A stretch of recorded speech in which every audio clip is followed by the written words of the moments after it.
Hey, Hello. how are ya? I'm good. How are you? Good to chat with you. Great to chat with you. Awesome. Well, I think we can probably just jump right in. How are you feeling? I'm feeling good. I'm a little bit upset about the landscapers who just showed up next door, but hopefully you can hear me okay. That's always how it goes. It would be shocking if there wasn't some sort of distraction like that. Right. Okay, Um, literally like 2 seconds ago. I'm like, okay, perfect. I Anyway, was I was 100% waiting for like mailman to come right as I joined so that I get the dog barking too. perfect. That's how it usually. Do you want to go ahead and introduce yourself? Sure. Hello, my name is Shannon Beveridge. I am a content creator. I'm also a lesbian. Happy Pride Month, everyone. And I was a proud collaborator with Storyblocks on a project called Restock, and I'm sure you will explain more about what it is. Oh, also, my pronouns are she, her. Awesome. Yeah, I'll introduce myself. My name is Lauren Zoltik. My pronouns are also she, her. I'm the head of social media and partnerships at a stock media subscription company called Storyblocks. We have a big library. Everything is royalty free, demand driven, unlimited downloads. But the reason I am here chatting with Shannon today is because, as Shannon mentioned, we collaborated on a project called Restock. And it is essentially a project where we are trying to fix an issue that stock media and the media industry at large faces, which is lack of representation. So we've been hiring videographers, filmmakers, and creators from underrepresented communities to shoot content of people within those communities for our library. Shannon, we had the pleasure of working with you on this, and you created a collection for us, which we can dig into. But I wanted to start by asking you how you got into video creation and how you started telling your story on YouTube. Oh, what a great question. I was getting a finance degree in Oklahoma, so I was right on a trajectory to YouTube, basically. Makes perfect sense. Yep. No, I basically was going to college in Oklahoma, kind of like stumbled online, and it's like the only place that I found people who were like me, and I felt less lonely.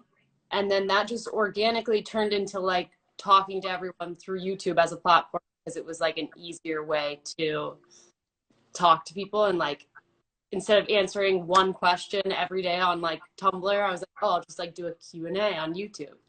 And I didn't even know then like what kind of like passion for filmmaking and stuff that I had, now I do, but it all really derives from representation and feeling like there was a lack of representation for my community, feeling like I didn't have anyone who was saying what I like needed to hear. So I was like, I guess I'll just try to do it myself. And then years later, here we are, and I also make other things other than YouTube videos, like this project with y'all, music videos.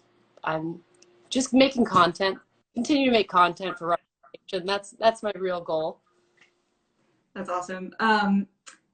So related question. There's a Marian Edelman quote that's it's hard to be what you can't see, and I think that is I think something that a lot of queer people relate to. I'm curious what that journey was for you, going from not seeing that representation to kind of becoming the representation that you were looking for. Oh, it was really interesting because at the time that I started making videos and like doing the Tumblr thing, I was only out to like 2 people. And I would get like this influx of messages of people being like, oh, I came out today because of you. And I'm like, this is so weird because I'm like not really out.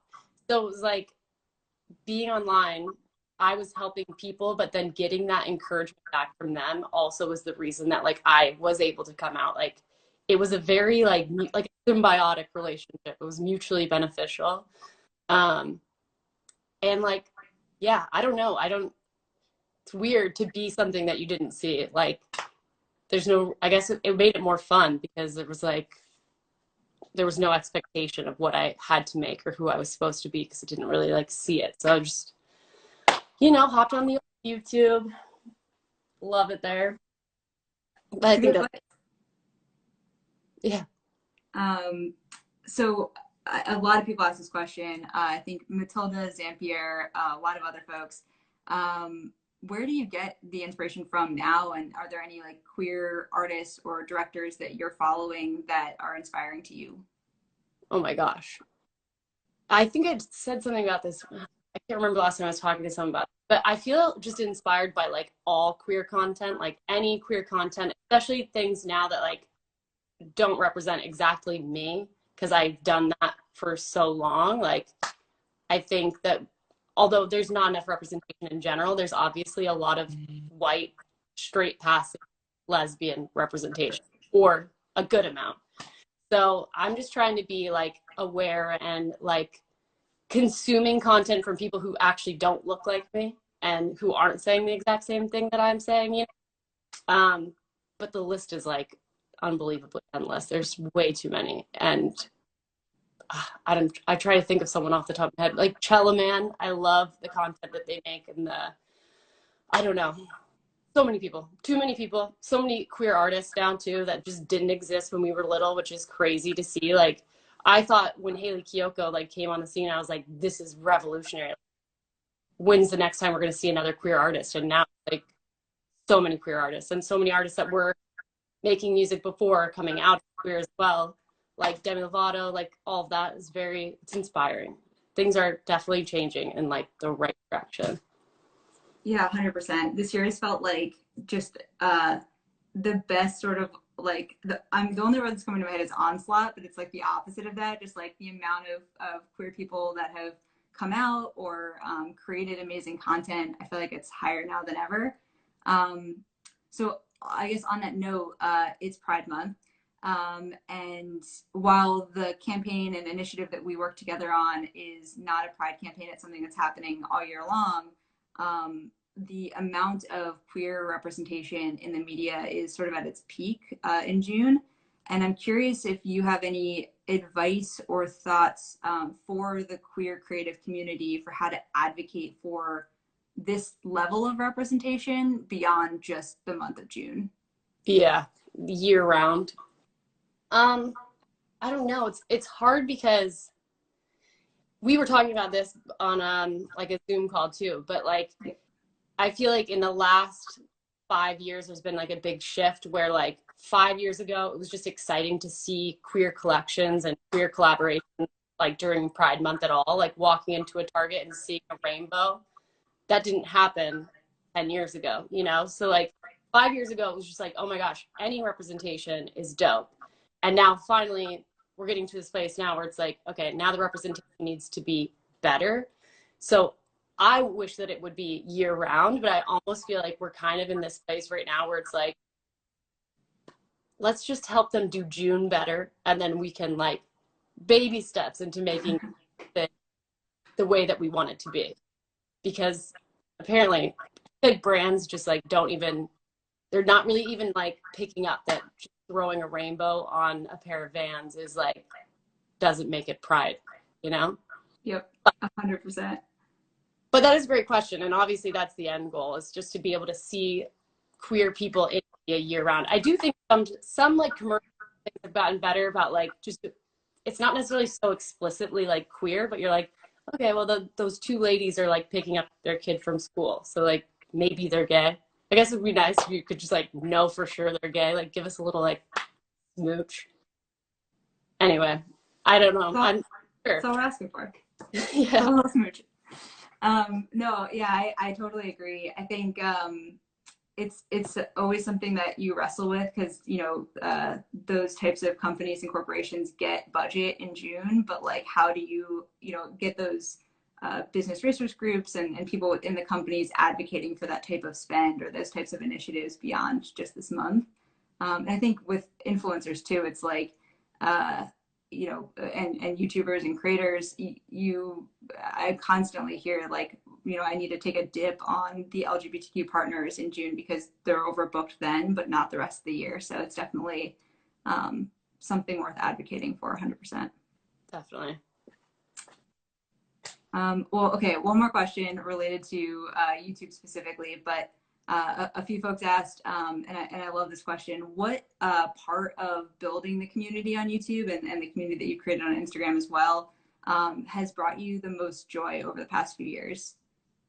Oh my gosh. I would say just I am always taken aback and in awe of like what a supportive community I feel like has been created under my channel. Like I don't even want to take all the credit for that happening, but for whatever reason, I have like just the most supportive, queer, amazing, like loving, amazing following. Like just the nicest people. Like I get very little hate. I have some sketchy DMs every once in a while, but for the most part, just like really, really supportive and positive. And that has brought me the most joy. Just knowing that like, I don't know, it's like we're a group of people who are all just like want the world to be more inclusive, and like we just want to be like proud of ourselves. And like we're all kind of, for a long time I felt like I was going through that journey with them, and now I'm getting a little bit older and I feel like it's almost like we're still going through that journey. Like I'm going through that journey with them now as an adult rather than as like a scared queer kid trying to like figure it out. It's like we're all more confident like together. I don't know, it's almost like my following is like feels like a mirror to me. Like so much of it is like myself. I feel like I don't know if I'm explaining this well, but that's my best thing that could explain that like brings me joy from it. I love that. So I'm going to skip to a question from a handle called Clenching Meg 2.0. Cool handle. But I think it's a good one to ask now, which is how has your perspective on what it means to be inclusive in the queer community shifted over time? Because I think you've talked a little bit about how on your YouTube channel, sort of as you've grown up and as you've been more comfortable in yourself and the queer community, that sort of shifted, and now seeing this new generation be much more queer than the one that you're in and the one I'm in. What does that shift look like? How has your perspective changed over time? You cut out for 1 second of that question because I got a phone call, but I think I got the gist of it.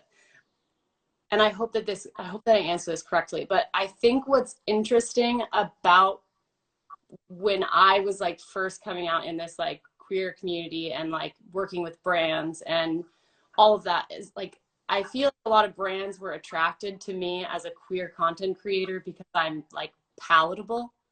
Like I'm palatable to like, I'm just like a white, like girl next door looking lesbian that I think was less intimidating to them, which I'm excited that the queer community and like these brands are now trying, and I don't think they're doing a great job yet, but like a lot of people are trying to be, it's not necessarily just that palatable girl next door gay anymore, you know? It's like this queer community looks so much more diverse than what we see in media constantly. Like we've seen enough of me, and I'm like excited that with this new generation of also just people who are way more fearless and way more like brave and proud and being themselves, that like brands are seeing that and are actually employing those people rather than just palatable idea of like someone who's like anyone in middle America will just see and be like, oh, I kind of know someone like that, you know? It's like, no, this is not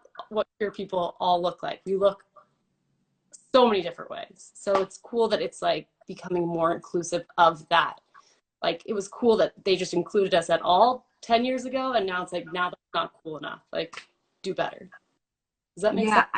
Yeah, absolutely. I think too, just like the celebration of intersectionality and how much more, you know, I think you're 100% right. There was sort of like the checking boxes of inclusivity before, and now there's so much of an emphasis on the beauty and like how incredible intersectionality can be and is.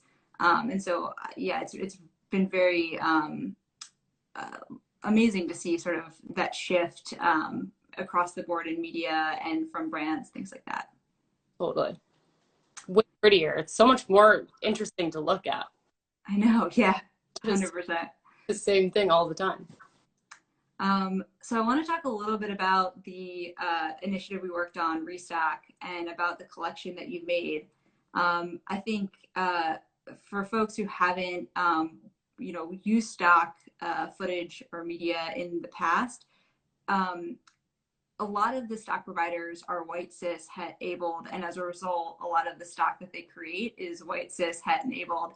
And so this initiative was, you know, focused on hiring creators from those underrepresented communities to be able to authentically capture the experiences of the communities that are underrepresented in media and specifically in stock. And so you created this really beautiful collection for us called Queer Authentic Relationships. And I just want to ask a little bit about that. If you want to just tell us a little bit about the collection and sort of what inspired the concept behind it. Yeah, well, I told when y'all all first like reached out to me, I expressed that I had worked on a project where I used stock footage and I couldn't find the stock images and stock video that I was looking for. So it was really exciting to like actually be reached out and be like, oh, like, yeah, I have noticed myself that there is an issue with this situation, whatever. So then when I was making my collection, I just wanted it to be like anything I'd ever searched and couldn't find.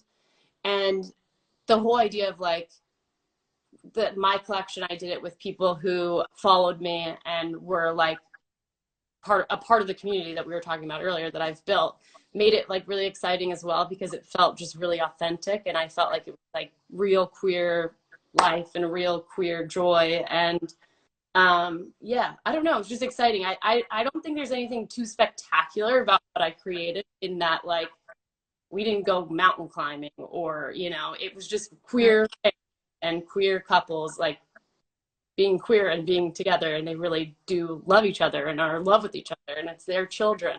Like, just nothing spectacular, just people being people. Because I think that is the representation that we really crave most. I think, for me at least, in the queer community, is just authenticity. And that's what so much of backlash is always about, when we see a movie or a character or whatever that we're like, the fuck, pardon me, but what the heck, like that's not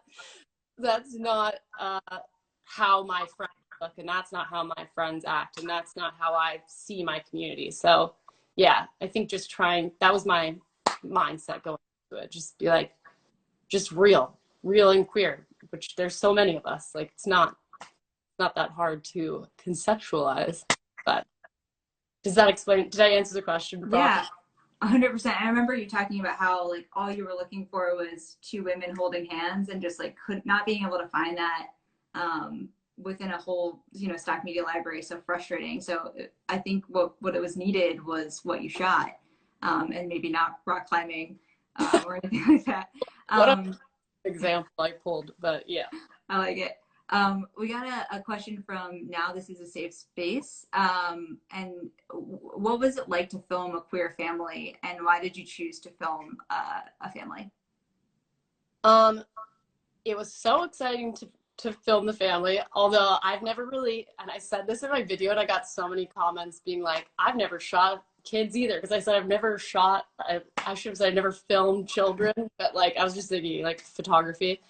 But yeah, not really ever filmed children, and they are fast. They were just so quick that I was like having a really hard time pulling focus. So that's one of my biggest takeaways from that experience. Although the reason that I chose a family is because I feel like I've never seen, not never, but growing up, I didn't see what my life could look like if I had a wife and we had children, you know?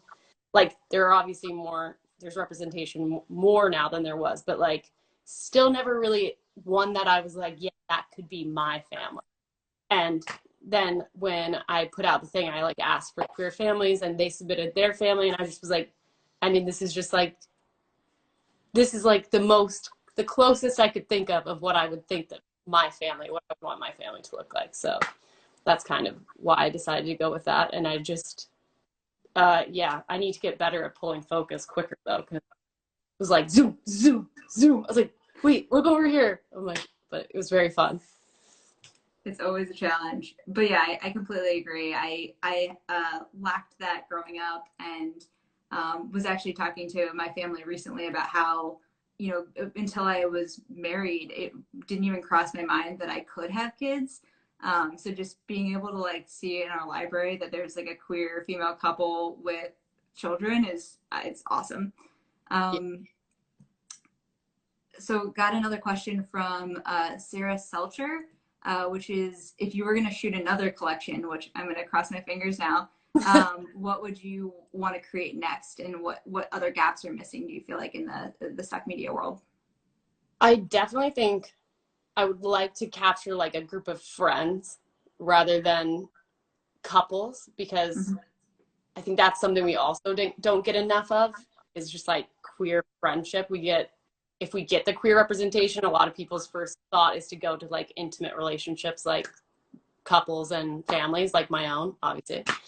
But yeah, when I was like putting it all together and I was looking at other people's collections on Storyblocks too, I was like, oh, it's such a sweet and nice thing to just be like queer friendship represented, and like not anything romantic, because I have so many queer friends and that is like what my life looks like. So just trying to think of like, I don't know, like a barbecue, like nothing, you know? It would be the same kind of thing where it would be not so spectacular, but just like feel real. Yeah, But 100%. I'm with you on that anytime. Whatever you guys need from. Awesome. Love to hear that. Okay, one more question around specifically filming the collection, which is from Riot Matt 7. What was your favorite moment in shooting the collection for Storyblocks? Oh gosh, that's so hard. I think on the first day, I was really nervous the first day, and I was shooting the couple, and I think they were really nervous. Not really nervous. We were all nervous. There were a lot of nerves. And then there was like a shift kind of like halfway through that experience that day, where I think we all just like hit a flow of being way more like comfy, and we were just like riffing back and forth. Like if you had to, thank goodness I didn't film the audio, because I was like trying to get them to like calm down. So I was singing, and I kept like singing. It sounds weirder than it was, but I just was like, you guys love each other, and you're married and you love each other. And laugh, and then that's what I was filming, which sounds so silly, but that moment was nice. Like getting to like just like finding peace within some chaos was nice. I'm very sad we didn't get that Yeah. behind the scenes footage for the documentary. Next time. Yeah, next time. Some more fun jingles. I love that. That's great. Okay, one more question from well, there's a ton more, but I have another question from Jelly Iglesias, which was how did your background as a YouTuber influence you creating this collection? Oh wow, that's a great question. No, we got some good ones. I guess I think that my biggest thing that like being an influencer, doing like YouTube, has taught me when I'm behind the camera is to be cautious of if someone's feeling uncomfortable in front of the camera, because I am very awkward. I'm not an awkward person, but I can be awkward and have awkward tendencies, like when someone throws a lens in your face. Sure. And like some influencers are just so outgoing, and like you pull a camera out and they're like, what's up? Like they're very like drawn to it, right? And I'm not like that. So I would say like my biggest thing that's come from that is like when I am shooting anyone, a friend, a family, like shooting these videos for y'all, like my first consciousness is like, are they comfy? Like, are they stressed? Because I want to make them not feel stressed, because I know how stressful having a lens thrown in your face can feel. Does that make sense? Yeah, 100%. That's a great learning. So as someone who's on YouTube, who's created music videos, who's very involved in a lot of different facets of media, a question from Tegan Rhodes. How do you think representation in media could be better? And what do you think, what are you hoping to see change or improve? I definitely think like what we were saying about like intersectionality, like representing more types of queer people, that is, I think, the biggest thing that we need help with. I think it was Fenty did a Pride thing this year that was really beautiful and cool and like very inclusive. And I think mentee. I'd be embarrassed if I'm wrong, but I'm pretty sure. But like more pride campaigns like that look like that are like just more diversity within even the queer community rather than, but I'm also like, I love that I'm actively shooting myself in the foot too. I'm like, brands should stop collabing with me. Like, please collab with me, but also please collab with people who are not me. And a lot more, I don't know, just any kind of diversity within the queer community. Because if you like walk into a gay bar, that's what like media should look like. And it doesn't, you know? It looks like you like stumbled into season 1 of the L Word. The original L Word. Yes. I couldn't agree with you more. And I think that was really important for us going into who we were going to work with. So in this latest iteration of Restock collections that we launched, Queer Spaces and Faces, I think one of our biggest, I won't call it a challenge, I'm going to call it an opportunity, was figuring out the mix of people so that it was representative across the LGBTQIA plus spectrum. And from an intersectionality perspective as well, like wanting to have people of color, differently abled people, and trying to get that mix in there it was extremely important to us. Yeah, I think you did a great job. Thank you. And we collabed with you during it, so win-win. I still have some potential here.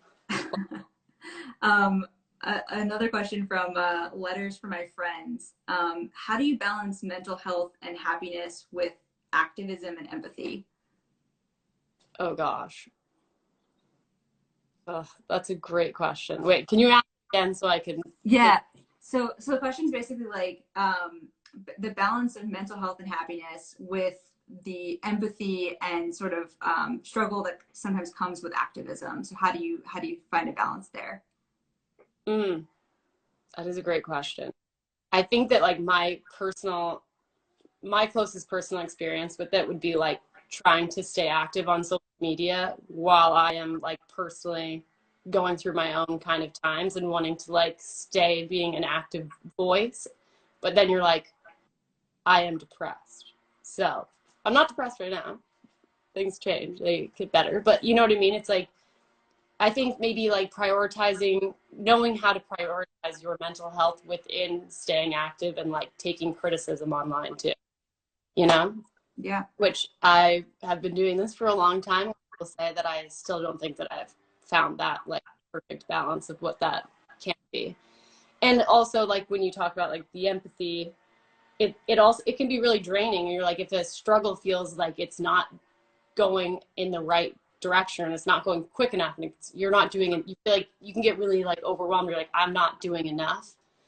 And then you're like, am I the person who should even be talking about some things? You know, you're like knowing when and how and why and where and what to say and having good intention behind it, but wanting to make sure that like the delivery and everything is right. That too, a lot of anxiety. And then being depressed on top of it, you're like, well, I can't brush my teeth today. So I don't know how I'm going to talk about activism. But yeah, I guess just finding a balance of that is definitely a difficult thing. I'm sure a lot of people struggle with. Me personally, definitely. Yeah, 100%. I think so.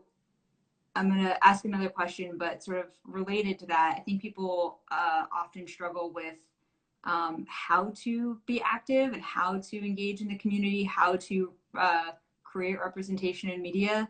But we know that that is extremely important and so needed right now, and will always be needed.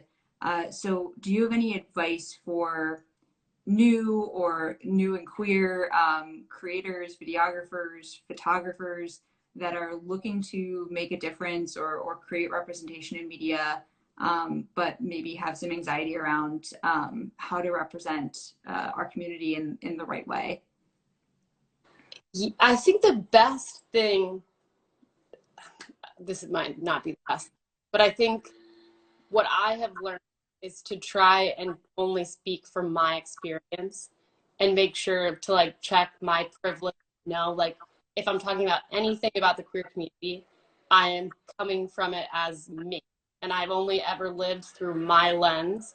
and not trying to speak for other people. And if there is something that you feel like you want to talk about or show, but you don't personally, you've never personally gone through it, then do it by capturing people like that. Like, take their picture and make a video of them, you know? But then, yeah, I don't know.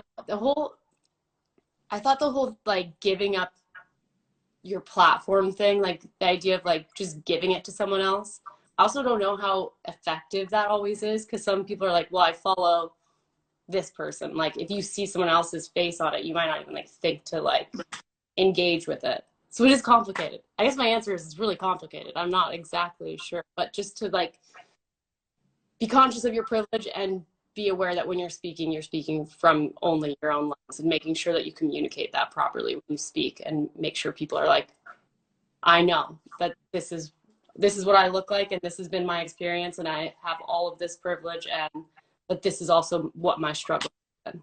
Does that make sense? Yeah, absolutely. It's all about striking a balance, and making sure that you understand that your perspective is singularly your perspective.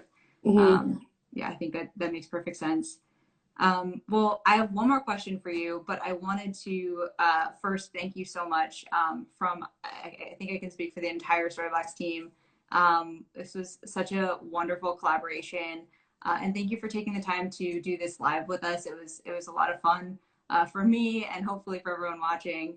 I wanted to ask you, and then we can do a couple closing things, but wanted to ask you what you're focusing on now or next. A lot of folks were asking if you're coming back to YouTube, if you're planning on making a queer feature film, more music videos, more projects like this. There's a flood of questions around that. So I'm curious what's going on in your world.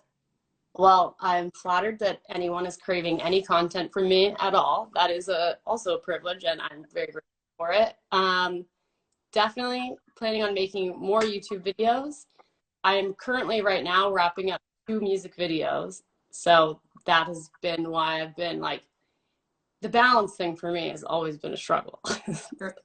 And I think it always will be. But yeah, I mean, my goal is just to continue to make stories and representation that I felt like I didn't have, and getting better at doing it, not just from my fun, and being inclusive of everyone. And yeah, definitely making more content, definitely more music videos, and definitely more YouTube videos. And as far as short films and feature films, that's probably a little ways off, but short film probably would be a doable task sometime soon. Well, I'm excited for that. I'll keep my fingers crossed too. So if you haven't seen it yet, you can check out our documentary around Restock on Storyblocks Co. On YouTube. Also follow along. We're going to be announcing new collections over the course of the next year, hopefully a few years, as we explore other underrepresented communities and continue on with the ones we've already worked with. So you can follow us at Storyblocks Co. Shannon, do you want to tell everyone where they can follow you or see the content that you've created? Yes, you can follow me at Now This Is Living across all platforms, I'm pretty sure. Yeah. And you can check out my collection of Storyblocks at storyblocks.com/nowthisliving. There it is. I love it. Well, thank you so much. It was a pleasure chatting with you, and let's do it again soon. Yeah, thank you. Thank you so much for having me. Thank you so much for asking me to be a part of this project, and continue on the good fight. We have to do it together. Absolutely. I love it. All right. Talk soon. Bye.